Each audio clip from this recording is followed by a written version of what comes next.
Shema munyina ha mama kwaba. Eba Pent Radio 100.1 and some dika. Na edit yes samufo sam na mraso sam de so mo so original ye kase and sam na do so de mo akotene ebia ne say Apostle Eric Nyameche chairman Emma the Church of Pentecost edi ato adwumayefo mo wo children ministry so mo nyere wo mo ho na wo mo nya adwuma na Nyankopon ebema wo mo so akatua pa sanso na communication minister edi ato just radio stations bia no mo nkrata sam enye enu nto mo ka se mo ntumu na mampanyin ejina mu ma wo mo no wo mo a ase o mayi wo mani o mo mpese o mbeye nkrata no se ekoba ne se o move to na mo bia o mo mfa meto amontin biem na o manya mampanyin amanaka bi ede ama wo nom ensem bi eka we ho na samufo asemu no de ama me ewie matena se de so mo se original ye kase memfa kase ni mu aseda ema ohenere spices nwanwaso a aba edwaman so ahwani nuro ahyemu ma oba wo ye aduane wo fi afabi egum flavors no eye nwotwe aponche de ubenya ewa adwaman so se eye nantwe de jollof de fried rice de se wo ye indomie a ye wo special spices a ya ye ede ama indomie eno so no fabi egum na enye de ahwon ne na wo mu ninti no wudi no na wo ti apo na wo henry non-dairy powdered milk na so de se wani en se o ka kire emu pi emu do kuma bi ode begu aduane no mu etire aduane nim ma wo bani binni na wo so panyin no so dibi na ema wo apomuden mapa medi mame adwoa ahenkra ka kire ye tue ho ye ba ensem no mu nkire mu nyina ye de besomo Midofo a minnim ho agro. Na say die oduane ne da no ayesronko. Anne omura. Ohere spices abefi. Aduane de ayesronko. Ohere chicken seasoning. Se wo tutu, wo chi ama wo ye akokɔ nam ho bibia. Fakakra sum. Froye no. Ohere stew seasoning ba mama jeta. Jollof no. Ohere jollof seasoning ma muhwam no odew. Fried rice no kra die. Ohere fried rice seasoning e ma me fridge frede aponchin kakra no me do ohere go seasoning na ye asam na me se niwa ohere seasoning powder ya woni beef shrimp noodles any de keke ka anu so ye de aduane me hwam na me den ubedie dibio enti obapa ohere spices abama yen aduane no aye de efise ne die ne nso aye de ohere spices de e we go hudromo eto phone for 020 780 5398 and 0244 525908 FDA agi edwedian kratoi atum. Adisha yamama kwaba na ensem no munchire mu no yemfa ensomo Apostle Eric Nyameche chairman Emma the Church of Pentecost na jumadi a ekoso Foundation Builders Conference no ekoso ewo Pentecost Convention Center PCC na no na Apostle ede afutuo akwama adwumayefo wo mo children's ministry ni mu se wo mo ntonkoso a na enkwada wo mo eye asori ne dache no wo mo tete womo ewo nyamesuro mo womo ntete womo ewo dache enkwagye mu na Nyankopon ewo ayetumi anase Nyankopon ewo reward soronko kra ode ebema won. Your hard work in nurturing and guiding the next generation who truly represent the future of this remarkable church is deeply acknowledged and appreciated. Please know your labor of love will never be in vain. The Lord will surely reward the sacrifices you make on behalf of the children and for the Church of Pentecost. Ladies and gentlemen, the Foundation Builders Conference serves as a vital reminder of the crucial role the children's worker play in nurturing the next generation. We must always be mindful that we are building against tomorrow, laying foundation for succeeding generations. As children workers, you embody leadership at all levels in your engagement with our children. It is essential to appreciate this responsibility with utmost care and tact, ensuring a secure future for tomorrow. Remember, the church we are building must be built to last. Dearly beloved, let me also say this. When building any structure, you are mindful of the builder. This means who the children's worker is will determine the kind of ministry we will have. Apostle Eric Nyameche eye chairman Emma the Church of Pentecost nene ena yatie na wasofo wo shankita hudie enwensem so eye onimanyafo Samuel Nate George ena wade kokobo ekwama radio stations ya wo nkrata asemo enye na wo ni tumi krata se wo ye adwuma ewo mayi mo wane na adwuma yefo ne mpanyimfo ebo anan kwo kotutu radio stations ni mu bi ema mampanyi ebegina mu ma womo yesan ma womo kwanya biom se womo ensan enye womo adwuma na ekamia yese radio station 64 na womo ekotu mu no emu 58 ena ne mpanyimfo akwa asetena se womo nkrata sem no womo de niema egu akwamu na omaye omo ka ne de abubu nua e de egu omasum na no ena ora Sam George eka se enya de se na aban anase na adwumakuo no etu anamon bia na omo de baba beto monten na mampanyi abeka bi e de amasa radio stations awodo no. Several stations have already been shut down for non-compliance. The ministry remains committed to reclaiming state assets and ensuring that frequencies are allocated transparently and in accordance with law. And you will also recollect that about 5 weeks ago, the ministry issued a directive to the NCA to shut down 64 radio stations. The President, His Excellency John Dramani Mahama, intervened and requested for amnesty, which we granted a 30-day amnesty. Let me state that of the 64 radio stations, 58 of them have written to the NCA and started the process of regularizing their paperwork. However, you would recall that I indicated that the total number of radio stations in the first 110, the 64 was just one phase. We expect that the public sensitization with the first batch of 64 would have compelled the others to have taken steps to rectify their anomaly. For all those who have failed to take any step, there will be no further public announcement on it. There simply will be enforcement in order of protecting the public resource. Onimanyamfo Samuel Nate George eye oswofo wo hye nkitahudie enho ensem so na yentoa ensem no so na yemfama wo a oswofo hwe yakwan ane yakwantempo awonsem so eye onimanyamfo Kwame Gavins Agboza wono ene ekasai wo se aban eye na dwen se akwan de ombeyi bi pa fie nan a eda wo manimu na eye sika bia na aban ede ato wo se wo de bo pension ho bra ye friend is domestic pension funds and na aban na aye na adwen se wode ne nsa ebebom na yetimi edi ayiyi akwan. Ministry is exploring this. Yes, I know that the pension fund has got very healthy amounts in there, and there are other funds. In fact, some of the banks have been coming forward to do things, but you see, some of those things can be done beyond the IMF, because currently we are not allowed to actually enter into anything that looks close enough to what you can call government taking on additional borrowing or commitment. Exactly. So yes, in fact, people come to me every day. I have a friend in Dubai who have got 2 billion. I have a friend in Turkey who have got 3 billion. I simply say that we are under an IMF program. You would require government commitment, and the government cannot give you one CD commitment as long as we remain under this program. So by those ones, I know the finance ministry is employing.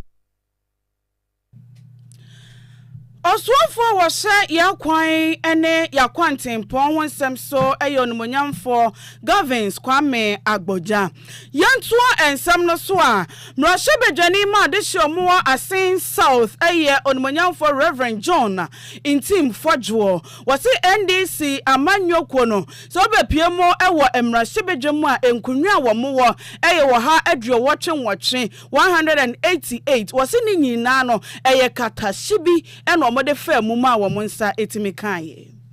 Over 100 hooligans, thugs who are government sponsored and despite to go and exert that kind of mayhem. You arrest you and then we should clap for you. It's shameful, it's disappointing. And so they have benefited from democracy. But we don't want democracy to degenerate to a point where the president will be declared president of Ghana, will be the one who had the most macho men, will be the one who had the most violent people. The member of parliament will be declared member of parliament, will not be the one who had most stamps voting for him, but the one who had most violent people, killing people and bastardizing people, injuring people, to be the one.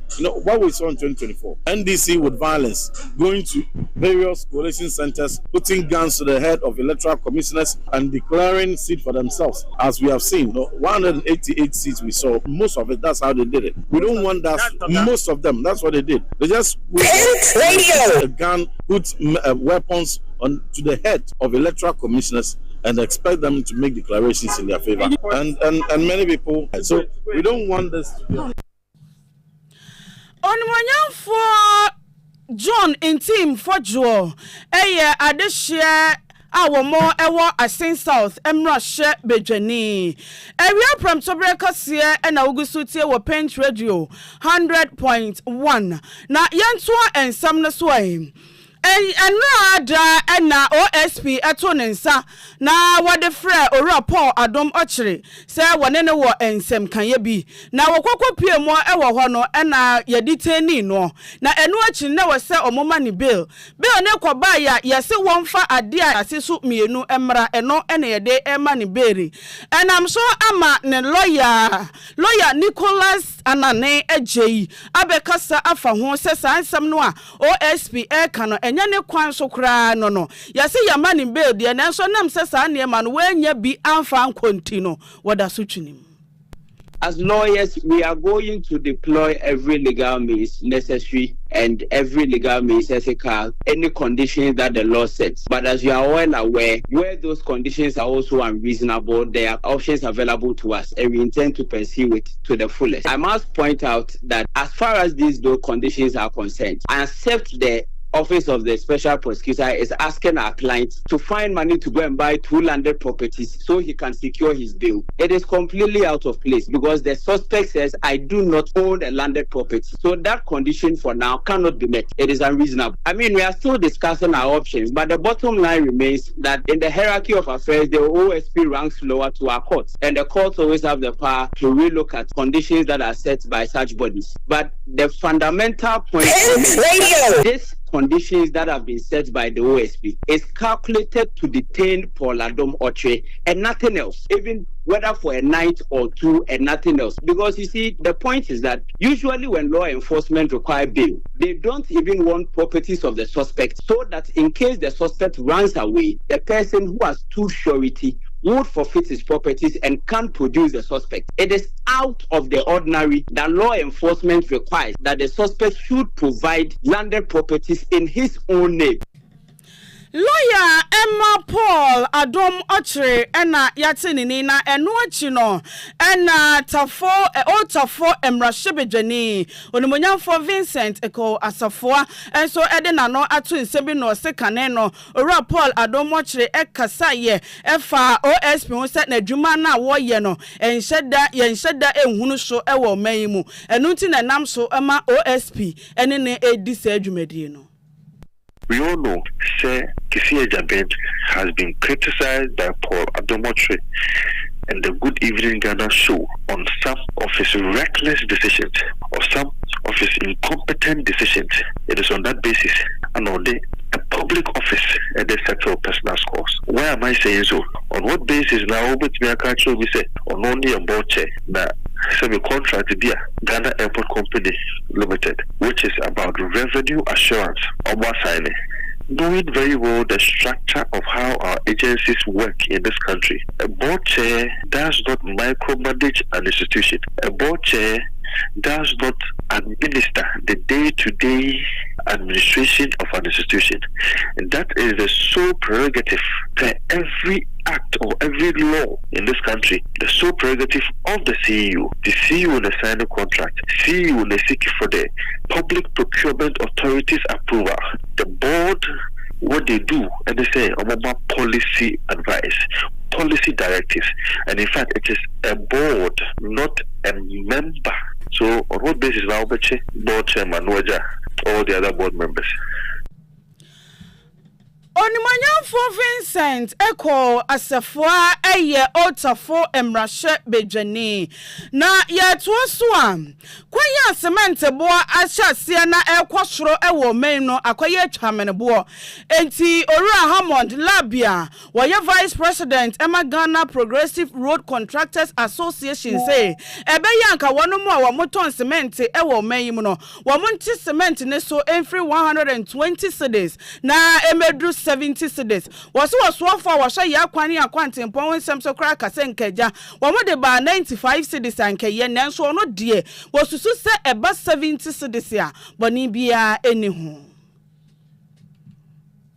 Prices affecting the rate that Kada abandoned Tiana. Many Sadaka say 95, we should go beyond 95. But maybe she say we could be lower. We could go to 76. The way that dollar not above home, we can set it even fuel prices above home. If we can set this at 70 city, seriously 70 city. Maybe it's one year, we should be buying cement at 70 city. At 95 cities, too much.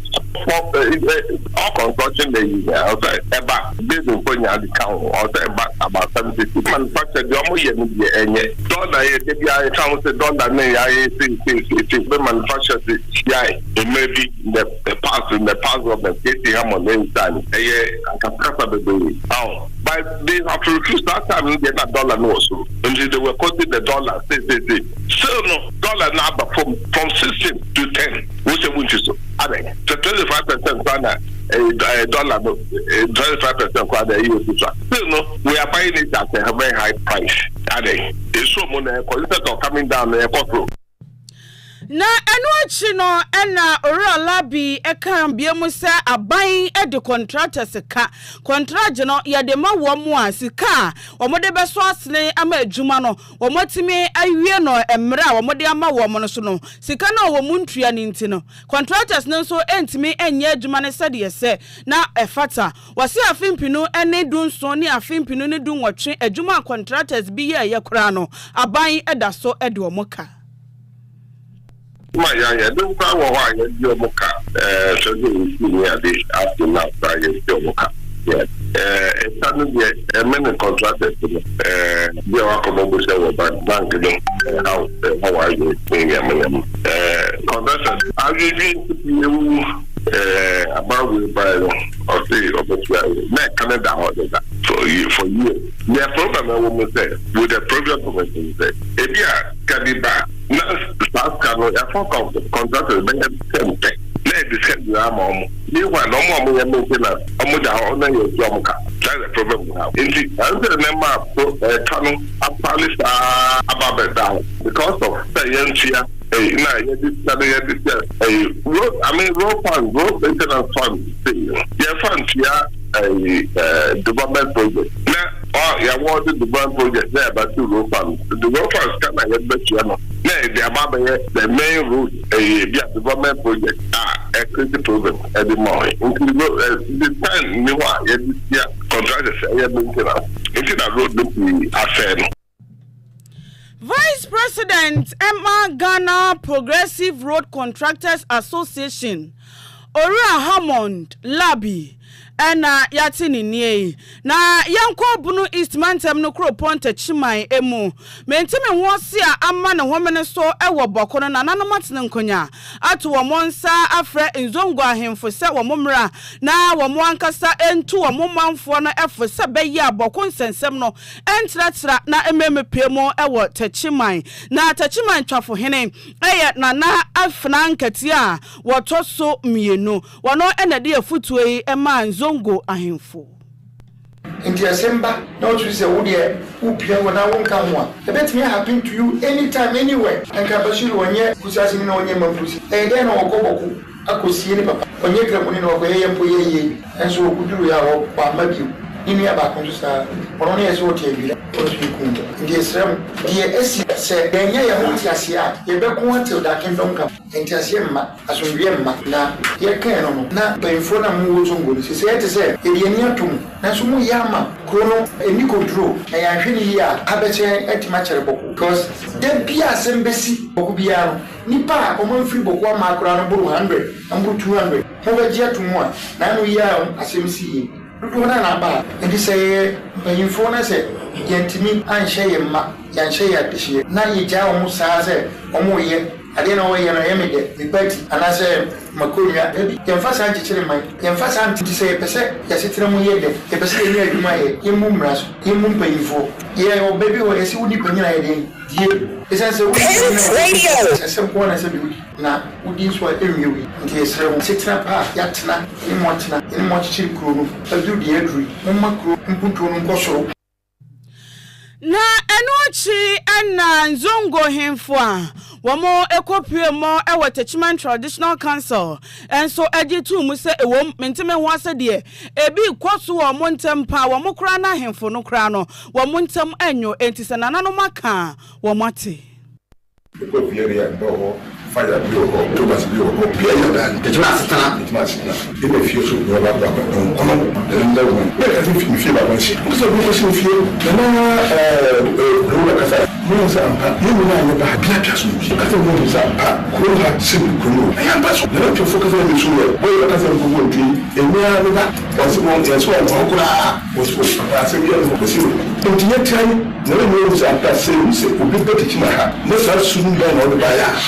Yaba kantin nananu ka asitira yete hayin kai nuruha ukayen sese yetina zo don ka yete sa measures asana ka escalate asana ka nananu afre naso ya yete hazo gwa himfu asundue ni ntem no me betina ha me kana say asundue ho tina zo bo na wo frɛ na asase zo bo ye two fashion ti o fashion kura wanya di bo na ba kwa sha da fashion nti wo ma wo frɛ na wo ma sabi panyefo wo ye mu me la para me mu sister ye mid 50s ye hene kura asanse obi e panyiniti ese odi ne buo ma no na so ayefo ayete ha no se ye be kan ya me so na kura so asubie ni entem na asubie ni entem ye be da ni aso asama no ozongo Enzongo hemfo bia womo ewo Techiman ena yate womo ni na ne krokramo ena nana Techi free a otoso mienu eka che enzongo hemfo ne sese menteme ho ase womo ntamu dia ene emu ankasa monko